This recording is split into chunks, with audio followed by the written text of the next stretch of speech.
그래서 김부선 그리고 풍선 효과 그리고 조정 지역에 대한 이야기를 한번 해볼까 합니다. 김부선에 대한 이야기, GTX D 노선에 대한 이야기를 할까 합니다. 여러분 다 아시겠지만 이제 김부선이 이제 뭐 확정은 아닌데요, 거의 확정이죠 이게 사실상. 그죠? 김포에서 장기에서 종합운동장까지 이어지는 이 GTX D 라인이 이제 거의 확정이 됐습니다.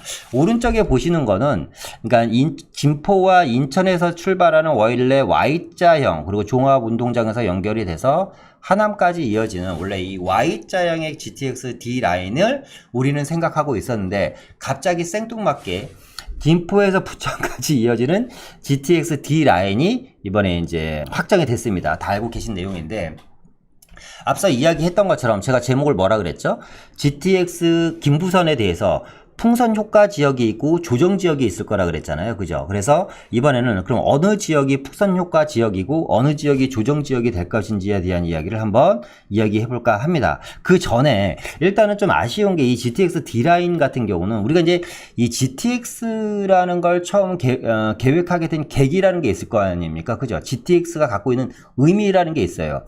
GTX가 갖고 있는 의미는 뭐냐면 물리적인 거리를 시간으로 단축시키는 게 GTX의 의미거든요. 지금 무슨 얘기냐면 서울로 고도하게 집중이 되어 있는 인구들이 이제 상당히 많이 몰려있고 일자리도 상당히 많이 서울 쪽에 몰려있지 않습니까? 그러니까 서울에 많이 몰려있는 인구와 일자리를 어느 정도 그러니까 일자리를 분산시킬 수는 없어요. 왜? 기업들이 뭐 서울을 쉽게 떠날 수는 없기 때문에,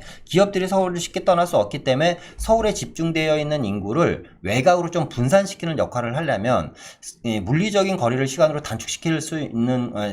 단축시키는 방법밖에 없거든요. 그러면 외곽의 주택 가격이 저렴한 곳으로 인구를 좀 분산시키면 서울의 주거 안정도 좀 어느 정도 해소가 되고, 또 수도권 전체 지역으로 골고루 인구가 퍼져나가다 보니까 집중화 형상도 막을 수 있는 거거든요. 그렇기 때문에 GTX라는 걸 개발을 한 거고, 그러니까 1시간 반 걸리는 거리를 30분 내로 단축시키려고 만들어 놓은 게 GTX입니다. 그죠? 그러니까 뭐냐면 뭐 GTX A 라인 보면 뭐 운정, 뭐 일산이라든가 파주에서 잠실이라든가 도심까지 들어오는데 2~30분이 걸리고요. 덕정이나 의정부, 수원이랑 금정에서 역시 강남으로 들어오는데 한 20분 정도가 걸립니다. 그리고 남양주 별내라든가 송도에서 용산이라든가 도심으로 들어오는데 걸리는 게 한 25분, 30분 정도 걸리는데, 이러려고 GTX를 만드는 건데, GTX D 라인은 보면 A, B, C 라인은요 주거벨트와 업무벨트를 연결하는 라인인데, GTX D 라인은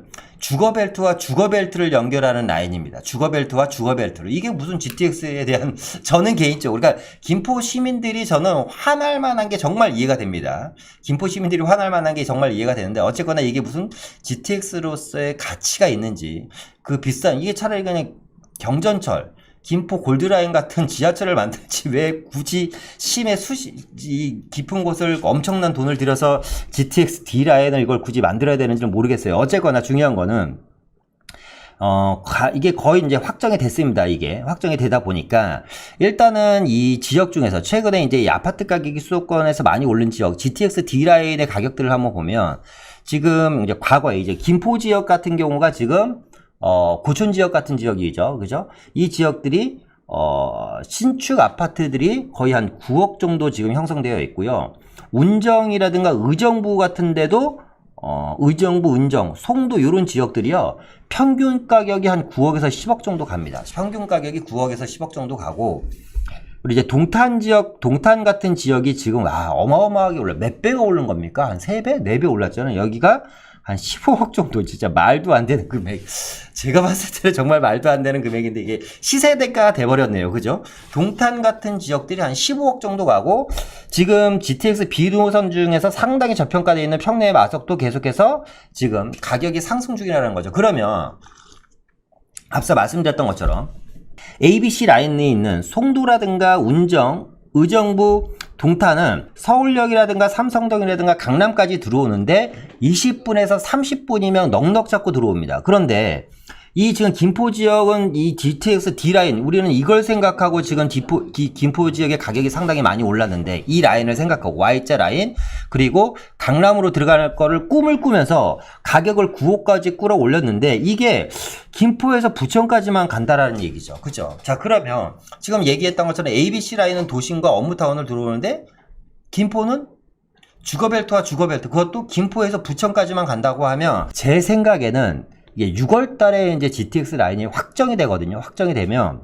이 김포 지역에 있는 좀 실망 매물들이 쏟아지지 않을까. 지역에 좀 실망 매물들이 저는 6월 이후에 좀 쏟아질 걸로 보고 있어요. 그러니까 이런 지역이 어떻게 보면 조정 지역이 될 수도 있다라는 거죠. 그죠? 그러니까 가격이 안 오르더라도, 그러니까 가격이 떨어져야지 조정되는 게 아니라 다른 지역들은 외려 오르고 있는데 나는 가만히 있으면 그게 사실상 조정을 받는 건데, 중요한 거는 김포 지역 같은 경우는 제 생각에 투자자들 입장에서는 좀 실망 매물 쏟아낼 수 있지 않을까. 또 하나는 걱정이 되는 정도는 아니고요. 약간 좀 우려는 되는 지역이 하남 지역입니다. 하남 지역. 왜냐면 이 하남 지역 역시도 지금, 그러니까 하남이, 제가 지금 말씀드리는 하남은 하남 미사지구를 말씀드리는 게 아니라 하남 구도심을 말씀드리는 겁니다. 왜 GTX D라인이 어쨌거나 하남 미사지구를 들어가는 게 아니라 하남 구도심 쪽으로 계획이 잡혀 있었던 거기 때문에 하남 구도심에 있는 지금 하남 시청역 주변에 있는 아파트들도 거의 9억, 10억대까지 지금 뭐 어마어마한 상승을 보이고 있는데, 이 지역들이 GTX가 빠지면서 어느 정도 좀 조정을 받지 않을까라는 생각이 듭니다. 반대로 풍선 효과 지역은 어디냐면 지금 얘기한 지역들이 외려 다시 풍선 효과 지역으로 될 수 있는 거예요. 뭐냐면 GTX 라인만 관심을 갖고 투자하시는 분들이 계시거든요. GTX 라인만, 제 주변에도 GTX 라인만 관심을 갖고 투자하시는 분들이 계세요. 제가 4개월 전이죠. 지금 5월 달이니까 6개월 전에 의정부 얘기를 정말 많이 했는데, 6개월 전에 의정부는 전세기관 3, 4천이면 투자가 충분히 가능했었던 지역입니다. 지금 이 지역이요, 아파트 가격이 한 2억에서 3억 정도가 올랐어요. 그러니까 3, 4천 투자해서 2, 3억 올랐으니까 어마어마한 상승을 보이는 저평가 지역이었거든요. 이런 지역들이. 그러니까 뭐냐면 풍선효과 지역은 A, B, C 라인 중에서 아직까지 좀 투자할 만한 가치가 있는, 이 의정부도 마찬가지, 의정부 구도심도 새 아파트 말고 기존 아파트들 같은 경우는 아직도 충분히 제가 봤을 때는 가격 상승 여력이 있고요. 남양주 지역, 호평이나 마석지구도 제가 봤을 때는 충분히 가치가 있다. 특히 용인 지역 같은 경우도 마찬가지고요.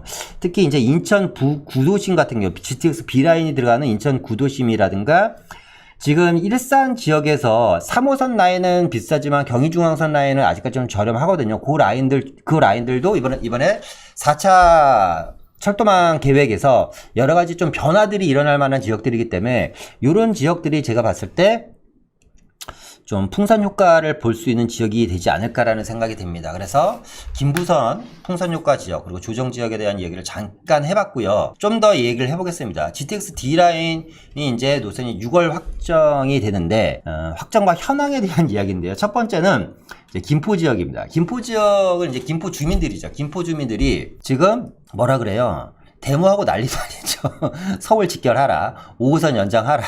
5호선 연장 반영하고 서울 직결하라고. 그러니까 저는 김포 주민들을 정말 10분 이해를 합니다. 앞서 제가 김포가 좀 조정을 받을 수도 있고 6월 이후에 GTX D라인이 확정이 되면 좀 실망 매물들이 쏟아질 수도 있다. 근데 그게 지금은 제가 보니까 김포 지역에 있는 아파트 단지별 현황을 잠깐 체크를 해봤는데요. 조금씩 매물이 지금 쌓이고는 있습니다. 어쨌거나 뭐 김포 주민들이 좀 싫어하실 수도 있는데, 할 말은 해야지 되니까요. 어쨌거나 중요한 건 이 김포 지역 같은 경우는 서울 직결과 5호선 연장에 대한 이야기를 강력하게 지금 건의를 하고 있고요. 인천 지역 같은 경우는 Y 노선 반영하라는 거죠. 그러니까 김포 주민들과 인천 분들은 좀 생각이 틀릴 수도 있는데, 김포는 우리는 어쨌거나 서울을 가야 된다라는 거고 5호선 연장하라는 거고, 인천 지역 같은 경우는 무슨 소리냐, 원한대로 Y자로 우리는 가자라는 겁니다. 그죠? 부천 지역 같은 경우는 서울 직결을 반영하라는 겁니다. 그러니까 부천 지역 같은 경우는 이제 GTX 부천 시청이죠. 그러니까 지금 이런 거죠. 지금 김포 지역 같은 경우는 이렇게 해서 인천까지, 강남까지 이제 진행을 해라. 그리고 5호선까지 끌고 들어와라. 인천 지역 같은 경우는 뭐예요? Y자 노선을 진행을 하라. 부천 지역 같은 경우는 김포랑 인천은 우리는 잘 모르겠고요. 김포랑 인천은 알아서 하고 우리는 어디까지, 강남까지만 빨리 보내줘라. 지금 이 얘기를 하는 겁니다. 그리고 강동과 하남 지역 같은 경우는 뭐예요? 김포가 됐건 인천이 됐건 누구가 됐건 모르겠고, 아니면 부천 시청이 됐건 간에 우리는 어쨌거나 역까지 연장을 하라는 얘기입니다. 무슨 얘기냐? 지금 김포와 인천과 부천과 하남 지역에 민심이 들끓고 여러 가지로 지금 좀 심상치 않은 여러 가지 조짐들이 보이고 있고 집단으로 행동하려는 모습까지 보이니까 이게 지금 정치 이슈화가 되고 있습니다. 정치 이슈화.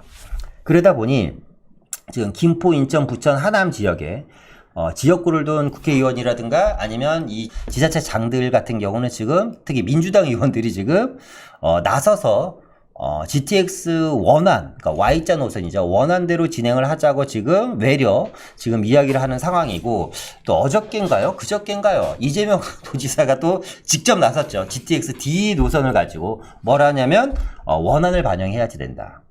왜냐면 이 김포와 인천, 부천, 하남 전체 지역이 어쨌거나 경기도이기 때문에 이재명 도지사 같은 경우는 또 내년에 큰 선거를 준비하고 있지 않습니까? 그러다 보니까 표심을 하지 않을 수가 없다. 따라서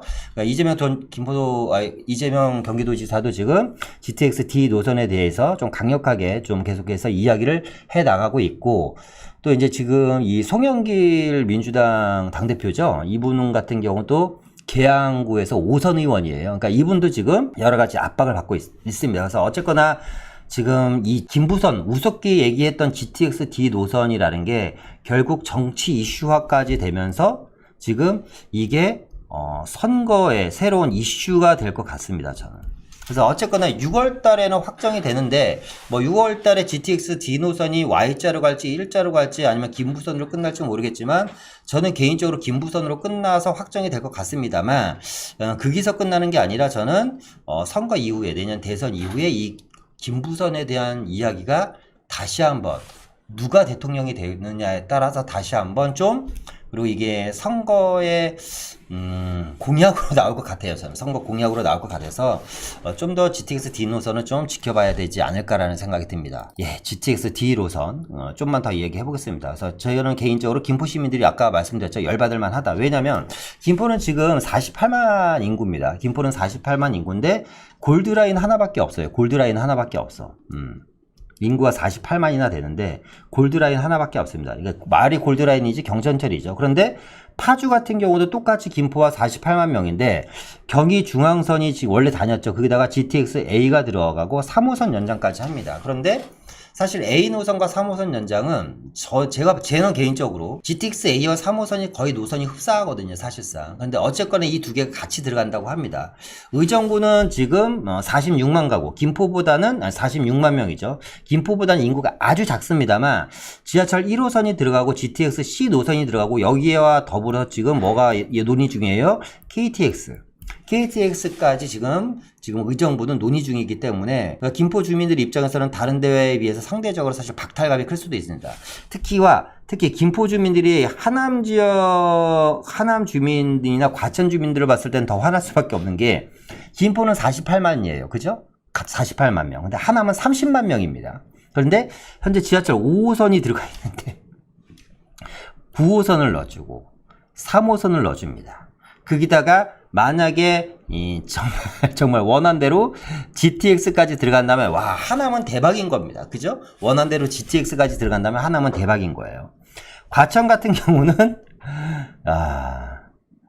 그러니까 6배, 67에 40, 68에 48, 8배네요. 과천은 그러니까 김포가 과천의 8배 인구가 많네요. 그죠? 근데 과천은 지하철 4호선이 들어가 있습니다. GTX C가 들어갑니다. 그리고 위례 과천선이 들어갑니다. 그러니까 김포 주민들이 화날만 하죠. 화날만 해. 그죠?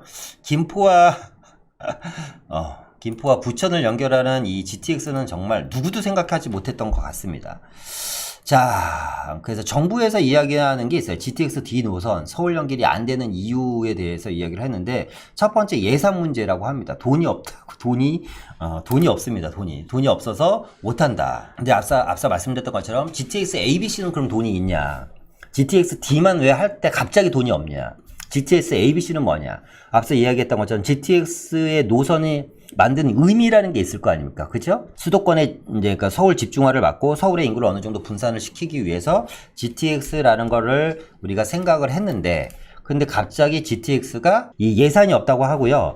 두 번째는 이제 부동산 가격 상승이라고 합니다. 앞서 얘기했던 것처럼 이 GTX ABC 라인의 부동산이 어마어마하게 뛰었잖아요. 사막하던 아파트가 10억 가고 4억에 분양한 게 15억 됐으면 뭐 말 다 했지. 그죠? 부동산 가격이 엄청나게 뛰었는데 GTX D라인도 만약에 이 인천 구도심과 김포 지역을 연결해서 이게 강남까지 들어가는데 강남에 그냥 들어가냐? 그냥 들어가는 게 아니라 구로동이라든가 가산동이라든가 또 이 지역을 거치게 돼 있어요. 또 하남 지역도 마찬가지고.